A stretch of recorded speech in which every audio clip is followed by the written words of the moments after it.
అందరికీ నమస్తే. గరం గరం వార్తలకి స్వాగతం. ఇయాల కూడా మీకోసం చాలా వార్తలు పట్టుకొచ్చినాం. అంతకంటే ముందుగల హెడ్లైన్స్. నేషనల్ ఇంటర్నేషనల్ పార్టీల గురించి చెప్పిన పేర్ని నాని. తెలుగుదేశం పార్టీ అయితే మొత్తం ప్రపంచవ్యాప్తంగా ఉంది. బంగారు గొలుసు నిమజ్జనమైంది వినాయకునితోని. దొరకదని టెన్షన్ పడ్డారు భయంతోని. రైళ్ల చేసిండ్రు ప్రాంక్ వీడియోలు. పిండి మీద పోసిన వాళ్ళే కోపం చేసిండ్రు ప్రయాణికులు. ఓదా నోటిగ్గుతున్నాయి ట్రాక్టర్లు. అవసరం ఆగిసోంటి పోటీలు. Doctor bill Bithri. డాక్టర్ అనేవాడు పేషెంట్లతో నవ్విస్తూ ఉండాలనేది నా పాలసీ. ఒక దిక్కు లంబోదరుడికి జోరుగా పూజలు అవుతున్నాయి, ఇంకో దిక్కు నిమజ్జనాలు కూడా జోరుగానే అవుతున్నాయి. ఇంట్లో వినాయకుని పెట్టి పూజలు చేసినోళ్ళు ఆ చిన్న వినాయకులను తీసుకుపోయి పెద్ద వినాయకుల దగ్గర పెడుతున్నారు. ఇంకా కొందరేమో వాళ్ళే డైరెక్ట్ పోయి చెరువుల దగ్గర నిమజ్జనాలు చేస్తున్నారు. అయితే ఇక్కడ గట్లనే ఓ చిన్న వినాయకుడిని ఒకరు నిమజ్జనం చేస్తే విగ్రహంతో పాటు బంగారు షైన్ కూడా నిమజ్జనం అయిందటనుల్లా. ఇక చూడాలి పాపం వాళ్ళ బాధ. గణేశుని మెడల 5 తులాల బంగారం గొలిచేసి పూజలు చేసి అట్లనే తీసుకుపోయి నిమజ్జనం చేసి దండం పెట్టుకొని ఇంటికి వచ్చిరట వీళ్ళు. ఇక బంగారు షైను వినాయకుని విగ్రహం రెండు నీళ్ళలోనే పోయినాయి. ఇక అటెంక యాదికొచ్చి అయ్యో నా షైను అని లంబోదరుని తలుసుకుంటా లబో దీబోం అని మొత్తుకుంటుంటే మరి భక్తురాలి బాధను వినాయకుడు విన్నడో ఏమో గాని ఇంకో ఇట్లా మొత్తానికి దొరికేటట్టయితే చేసిండుల్లా. రంగారెడ్డి జిల్లాలో ఈ అక్క గణపయ్యను ఇంట్లో నిలబెట్టిన నాడే మెడల బంగారు షైన్ వేసిందట. కానీ నిమజ్జనం చేసే రోజు తీసుడు మర్చిపోయింది. ముచ్చట మున్సిపాలిటీ వాళ్ళకు చెప్తే వాళ్ళు ఎనుకులు అడబెట్టిర్రు. అప్పుడు అక్క మస్తు ఖుషి అయింది, గణేశునికి దండాలు పెట్టుకున్నది. పాపం ఎనుకుల అన్నోళ్ళు ఎంత కష్టపడి ఉంటారో. ఇక ఈ ముచ్చట ఇటు ఉంచితే ఇక ఇటు చూడుండ్రి వెరైటీ గణపతులు ఎంత మంచిగున్నారో. డ్రై ఫ్రూట్ గణపయ్య అవునుల్లా నెల రోజుల పాటు కష్టపడి బాదం కిస్మిస్ డ్రై కివి చెర్రీ పండ్లతోని 40 కిలోలతోని గణపయ్యను తయారు చేస్తే చూసేటందుకు 2 కళ్ళు సరిపోతలేవు. ఇటు గుంటూరు జిల్లాల పెదనందిపాడు మండలం నాగులపాడులో అయితే 777 విలువైన కరెన్సీ నోట్లతోని గణపయ్యను అలంకరిస్తే సూడ ముచ్చటగున్నాడు గణపయ్య. ఇటు జగిత్యాల జిల్లాలనేమో తల్లి గర్భంలోని శిశువు ఎదుగుదలకు ఏ విధంగా ఉంటుందో అనే కాన్సెప్ట్ తీసుకొని మొదటి నెల నుంచి 9వ నెల వరకు బరువు పరిమాణం ఆహారం ప్రాధాన్యం చూపెట్టిర్రు. కానీ సూపర్ అంటే సూపర్లే. ఇవే కాదు ఇంకా తీరు వెరైటీ గణపతులు భక్తులకు ఎంతో మంచిగా దర్శనమిస్తున్నాయి. మిమ్మల్ని ఒక ప్రశ్న అడుగుతా, నాకు జవాబు చెప్పాలి. మామూలుగా మీరు ఎన్ని లడ్డూలు తింటారుల్లా? అడుగుతున్నా. ఇదేం ప్రశ్న వాణి? ఓ 2, 3, 4 తింటాం. 10 నిమిషాలు టైం ఇస్తే 5 వరకైతే బరాబర్గా తింటాం అంటారా? అయితే ఇక్కడ కన్న మాత్రం 5, 10 కాదుల్లా ఎన్ని లడ్డూలు తిన్నాడో మీరే చూడండి. లడ్డూ తినండి నాయన లడ్డూ అని పెట్టిన పోటీలు ఇవి. 30 నిమిషాలు టైం. ఎవరెక్కువ లడ్డూలు తింటే వాళ్ళకే ఫస్ట్ ప్రైజ్ అని పెడితే ఇంకో ఈ 21 మంది ఛాలెంజ్ కి సక్లం ముక్లం పెట్టి కూర్చొని లడ్డూ తినుడు చాలు చేసిర్రు. ఇక ఎవరెక్కువ తిన్నారో చూద్దామా? ఇంకో గీ అన్ననే 30 నిమిషాలల్లా నిమిషానికో లడ్డు చొప్పున 30 లడ్డూలు తిన్నాడుల్లా. అట్లనివి చిన్న లడ్డూలు కాదు, మళ్ళా పెద్ద పెద్ద లడ్డూలు. 2000 రూపాయల ప్రైజ్ గెలుచుకున్నాడు. ఇక తతిమ 20 మంది 5-6 లడ్డూల కంటే ఎక్కువ తినలేదట. ఈ పోటీ గుజరాత్ రాష్ట్రం సరేంద్రనగర్లో జరిగింది. మరి అన్నకు స్వీట్లు అంటే ఇష్టమో ఏమో గాని 30 లడ్డూలు ఆగకుండా తినడు అంటే మాట్లానుల్లా. కానీ అన్నో ఎట్లా తింటున్నావు కదా అని రోజు ఇష్టం వచ్చినట్టు తినేవు, షుగర్ వస్తుంది పైలం.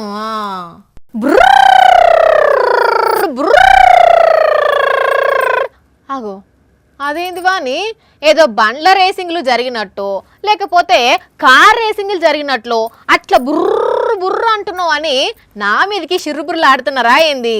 అట్లేం కాకుండ్రుల్లా. ఎందుకంటే ఈడో కాడ నిజంగానే రేసింగులు జరుగుతున్నాయి. మరి అవి ఎట్లా జరుగుతున్నాయి, పర్మిషన్ ఉన్నదా లేదా, ముచ్చట మొత్తం అరుచుకుందాం పాండ్రి. చూసిర్రా అనుల్లా బుర్రం అనుకుంటా కారు ఎంత స్పీడ్తో పోతున్నదో అట్లనే బైకులు కూడా పోయినాయి. వామ్మో గంత స్పీడ్గా పోతున్నారు. చూస్తుంటే రోడ్డు కూడా ఏదో కొండల నడుమ ఉన్నట్టున్నది. ఏమన్నా అయితే ఎట్లనుల్లా అంటే ఏమో మరి వాళ్ళకే తెలవాలి. అనంతపురం జిల్లా శింగనమల, నార్పల, పూట్లూరులో జరిగిన ఈ పోటీలు TDP MLA Bandaru Sravani tourism development కోసమే పర్మిషన్ ఇచ్చినాము అని చెప్తుందట. కాకపోతే ఎలాంటి పర్మిషన్లు లేవు అని ఫారెస్ట్ ఆఫీసర్లు చెప్తుర్రట.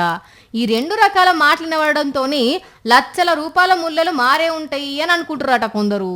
అసలే కొండల మీద గాలి మరలున్నాయట. ఇక ఈడ ఈ బైకు కారు రేసింగ్ లేందో ఏమో. ఇక ఈడ ఇట్లుంటే గీడ చూడుండ్రి, బరి తెగించిన కోడి బజార్లో గుడ్డు పెట్టినట్టు బలిపెక్కిన కొందరు బద్మాష్ గాళ్ళు రోడ్డు మీద ట్రాక్టర్లతోని ఎట్లా కథలు పడుతున్నారో.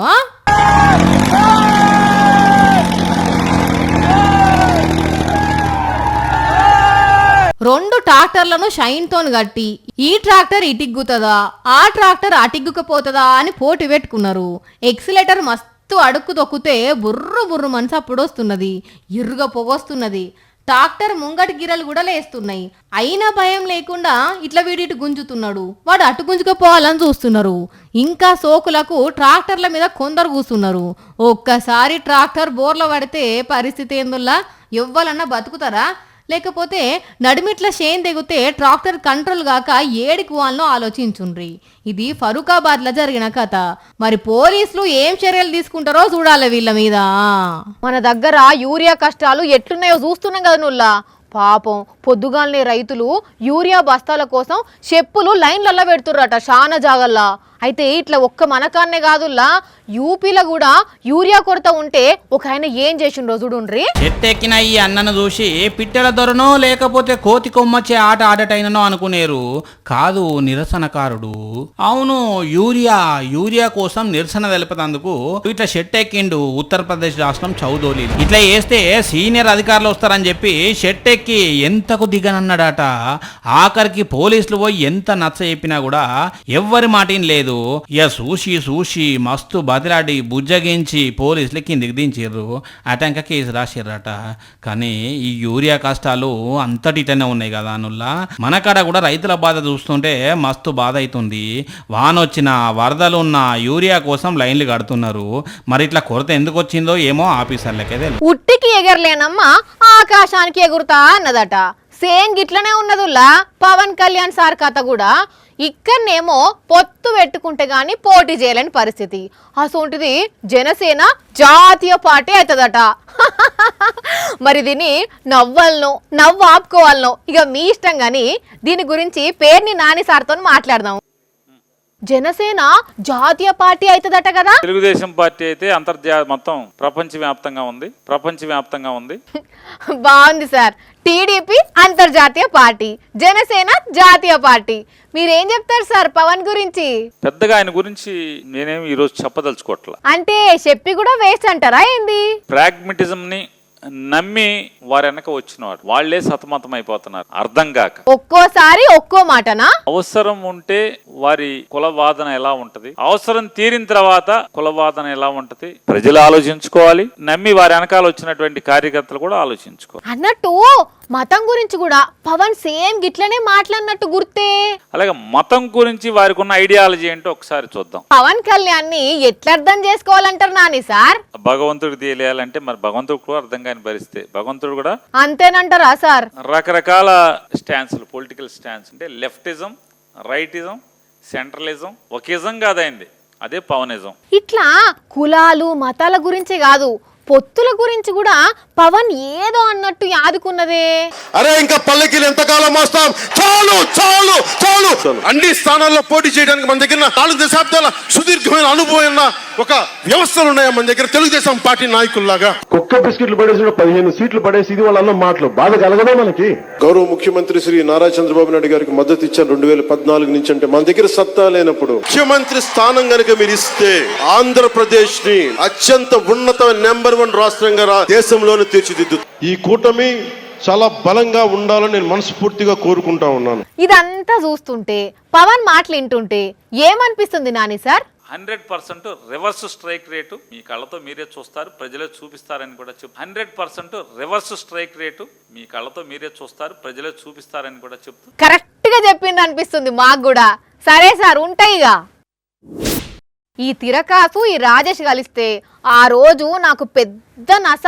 అస్సలకి చెప్పిన మాట వినరు. మళ్ళీ ఇక ఇది గణపతి పండుగ కాబట్టి ఏడ అన్నదానం అవుతుందంటే ఆడిపోయి తినొస్తారు. ఆఫీస్కి అస్సలకే రారు. మరి అలా ఏడున్నారు, ఏం చేస్తున్నారో కదా. Hi, I'm doctor Balibitri. ఓ, పేషెంట్లు వచ్చేలోపు పూజ చేసుకోవాలి. సారు పూజ అయ్యాక మాట్లాడదాం, కూర్చోండి.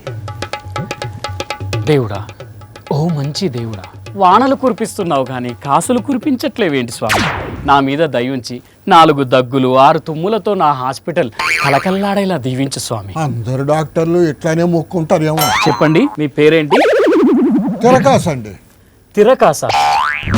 స్వామి, కాసులు కురిపించు అని అడగగానే ఈ కాసును పంపించావు. నువ్వు ఉన్నావు స్వామి, నువ్వు ఉన్నావు. చెప్పండి, మీ ప్రాబ్లం ఏంటి? అంటే అది చూడండి, మాకు ఒక పాలసీ ఉంది. ఇన్సూరెన్స్ పాలసీయా సార్? కాదండి, డాక్టర్ అనేవాడు పేషెంట్లతో నవ్విస్తూ ఉండాలనేది నా పాలసీ. కాబట్టి మీరు మొహమాటం లేకుండా చెప్పండి, మీ ప్రాబ్లం ఏంటి? కడుపు కాస్తంత ఉబ్బరంగా ఉంటుందండి. అయితే ఉబ్బరం పోవడానికి 2 ఫ్యాన్లు రాసిస్తాను, మింగండి. జోక్ అయ్యా, జోకు. చెప్పాను కదా, పేషెంట్లతో నవ్విస్తూ ఉండడం నా పాలసీ అని. చెప్పు, ఇంకా ఏం ప్రాబ్లమ్స్ ఉన్నాయి నీకు? నిన్న ఆఫీసులో కూర్చొని పని చేస్తా ఉన్నానా, ఉన్నట్టుండి గుండెలో దడబుట్టింది సార్. ఏం పేరు పెట్టారు మరి? పేరేందండి పెట్టేదే? దడబుట్టింది అన్నారు కదా, పేరు పెట్టలేదా? జోక్ అండి, జోకు. అందరూ చాకులతో చంపుతారు, నువ్వేంది స్వామి జోకులతో చంపుతున్నావా? సర్లే, ఇంకేమైనా ప్రాబ్లమ్స్ ఉన్నాయా మీకు? నేను ఇక్కడ ఎక్కువసేపు ఉండడమే అదే ప్రాబ్లం నాకు. సర్లేండి, అర్జెంటుగా వెళ్ళి మీరు ఈ టెస్టులన్నీ చేయించుకొని రండి. ఇదేంది సార్ 4 పేజీలు రాశారా? ఇందులో ఇదేమో మా పిల్లోడి ఫీజుకి, ఇదేమో మా ఇంటి ఈఎంఐకి, ఇదేమో నా పర్సనల్ ఖర్చులకి, ఇదేమో డయాగ్నోస్టిక్ సెంటర్ వాళ్ళకి. జోకయ్యా. ఎక్కడ తెచ్చుకోలేదు సార్. దేనికి? జోకమన్నారు కదా. జోకయ్యా, జోకేసా. ఇది కదా కావాల్సింది, పేషెంట్ల దగ్గర నుండి నేను కోరుకునేది. నచ్చావయ్యా, కాబట్టి ఈ టెస్టులని కాదు కానీ డైరెక్ట్గా నీకు మెడిసిన్ రాసి ఇచ్చేసాను, నువ్వు వాడేసేయి. ఓకే? ఏందయ్యా ఇదా? ప్రిస్క్రిప్షను. ప్రిస్క్రిప్షనా? ఆ. ఒక్క ముక్కన్నా అర్థం అవుతుంది ఇక్కడ. ఏందయ్యా ఇది? నా పేరు తిక్కాసు అని రాసావా? అది తిరకాసేనండి, కర్సివ్లో మీకు అలా కనిపిస్తుంది అంతే. దీన్ని బట్టి నాకు ఒకటైతే అర్థమైందయ్యా. ఏంటది? ఈ ప్రపంచంలో అర్థం కానివి 2. ఒకటేమో పెళ్ళం, రెండోదేమో ఈ ప్రిస్క్రిప్షన్. నాకు ఇట్టా కాదు, నీట్ గా రాసియాల్సిందే అంతే. ఇదిగో మా బ్యాచ్ లో స్పష్టంగా రాసేది నేను ఒక్కనే తెలుసా? స్పష్టంగా కాదయ్యా స్వామి, పూర్తిగా కష్టంగా ఉంది ఇది. ఇదిగో, అయినా దీంతో మీకేం పనండి? తీసుకెళ్ళి అక్కడ మెడికల్ షాప్లో ఇవ్వండి, ఆయన చూసుకుంటాడు. కానీ నాకు తెలియదయ్యా, యాజ్ పర్ కోర్టు రూల్ నువ్వు శుద్ధంగా రాసియాల్సిందే. కోర్టు రూలా? ఎస్, ఇప్పటి నుంచి కూడా డాక్టర్లంతా ప్రిస్క్రిప్షన్ని నీట్గా రాయాలి, క్యాపిటల్ లెటర్స్లో రాయాలి అని చెప్పిందంట పంజాబీ హర్యానా హైకోర్టు. అదెలా కుదురుతుందండి? పేషెంట్లను చూసుకోవాలా, పేపర్లు రాసుకుంటూ కూర్చోవాలా? సరే, రాయడం కుదరకపోతే టైపింగ్ అన్నా చేసియాలా, లేకపోతే డిజిటల్ ప్రింట్ అన్నా తీసియాలంట. ఆహా, అంతేకాదు, ఇదే విషయాన్ని నేషనల్ మెడికల్ కమిషన్ వాళ్ళకు కూడా చెప్పి అక్కడ మెడికల్ కాలేజీలో చదివే స్టూడెంట్స్ ఉంటారు కదా, వాళ్ళు కూడా ఇప్పటి నుంచే నీట్గా రాయడం నేర్పించాలి అని చెప్పిందంట. అయినా ఎందుకలా సడన్ గా? ఏదో కేసు విషయంలో జడ్జి గారు ప్రిస్క్రిప్షన్ చదవాల్సి వస్తే అది అర్థం కాక వేరే వాళ్ళ సాయం తీసుకుంటే కానీ అర్థం కాలేదంట అది. కర్సివ్ మహిమ. అందుకే ఏ కేసు విషయంలో కూడా ఇలాంటి ఇబ్బంది పడకూడదు అని ఒక గట్టి నిర్ణయం తీసుకున్నారంట. అయినా డిజిటల్ ప్రిస్క్రిప్షన్ ఇవ్వడం వల్ల మీకే లాభమయ్యా. ఎలా అంటే రాసే పని ఉండదు, డేటా సేవ్ అవుతుంది, పేపర్ కూడా మిగిలిపోతుంది కదా. కరెక్ట్ అయ్యా తిక్కాసు, సారీ తిరకాసు. సరిగ్గా రాసేవ్వండి మరి. ఇప్పుడు కాదులే, నెక్స్ట్ టైం వచ్చినప్పుడు ఇస్తా. ఇప్పటికి దీంతో సర్దుకో, ఓకే? ఓయమ్మ, నీ దగ్గరికా మళ్ళీనా? స్వామి నీకో దండం. యో నా కాసు. నా పేరు తిరకాసు, నా దగ్గర లేనిదే కాసు. సోషల్ మీడియాలో వ్యూస్ వచ్చేటందుకు కొందరు లేనిపోని కథలు పడుతుంటారు కదా, లేని ఉన్నట్టు ఉన్నాయి లేనట్టు ఏదేదో చెప్తుంటారు. ఇంకా కొందరైతే ప్రాంక్ వీడియోలు చేసి పబ్లిక్ను మస్తు పరిశాన్ చేస్తుంటారు. అట్లనే గిడొకడు రైల్లో ప్రాంక్ చేసిండు కదా అంటే వాడిని ఎవరినో గాని అందుకొని తంతే మంచిగుండు అంటారు. ఈ బస్తా పట్టుకొని రైలు ఎక్కుతున్నాడు బహు బద్మాషిగాడు ప్రాంక్ చేయాలని చెప్పి ఆ బస్తా నిండా పిండి పట్టుకొని పోయిండు. మెల్లగా ఏం తెలియనట్టే రైలు ఎక్కిండు. ఇక అటెంక చూడండి ఆ పిండి అందరి మీద ఎట్లా పడేటట్టు చేసిండో. పిండి మీద పడేసరికి అందరికందరూ కిందికి దిగొచ్చి దులుపుకున్నారు. మరి దీంట్లో వీళ్ళోళ్ళు ఎంతమందో నిజమైన ప్రయాణికులు ఎంతమందో తెలియదు కానీ ఈడిట్లా చేయబట్టి ప్రయాణికులకు ఎంత ఇబ్బంది కావాల. ఈడొక్క దగ్గరనే కాదు ఇక్కడ ఒక దగ్గరికి చెయ్యి సంచి పట్టుకపోయి కూడా ఇట్లనే చేసిండు. ఇక ఈయన ఓవర్ యాక్షన్ కు దొరకబట్టి తందాం అనుకుంటే ఎట్లా ఉరుకుతున్నాడో చూడండి. బీహార్ రాష్ట్రం శివాన్ రైల్వే స్టేషన్ లో జరిగిన ముచ్చటిది. ఇప్పుడు ఈ వీడియో వైరల్ అయ్యేసరికి ఈ ప్రాంక్ చేసిన వాళ్ళ మీద కేసు పెట్టాలని అందరూ అంటున్నారు. మరి రైల్వే పోలీసులు ఏం చర్యలు తీసుకుంటారో దీని మీద ఏందో గాని ఈడిట్లా పిండి పోసిండు గాని ఈడు దొరికినాక కండ్లల్ల కారం పోయాలి. అప్పుడు గాని ఇట్లాంటి చిల్లర కథలు పడకుండా ఉంటారు ఇంకోసారి. చూసిరు కదా, ఇవి ఇవాల్టి గరం గరం వార్తలు. మళ్ళొచ్చే ఎపిసోడ్లో ఇంకిన్ని గరం గరం వార్తలతో కలుద్దాం. మన టైం అయితే గుర్తుకున్నది కదా, రాత్రి 8:30కు మళ్ళీ పొద్దుగాల 8:30కు. మర్చిపోకుండా చూడండి. టాటా.